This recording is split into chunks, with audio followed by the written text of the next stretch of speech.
Hello and welcome back to the Rusty Blades YouTube Barber. So I've been away for just over a week and I haven't posted anything.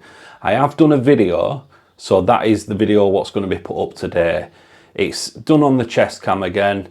I don't go into too much detail. I've put like a few little clippets up and a few descriptions on what I've done. So I will be getting the videos more regular, but if you don't already know, I've had another baby. So we've had a baby girl and she was born on the 6th and her name's Stella Rain. So do me a favour, smash that subscribe, the like and the notification bell, and I'll see you in the next one. Thank you. Ta-da!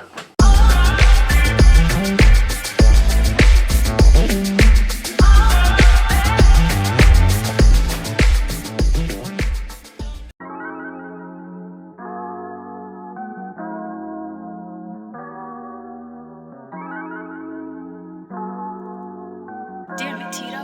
Another one?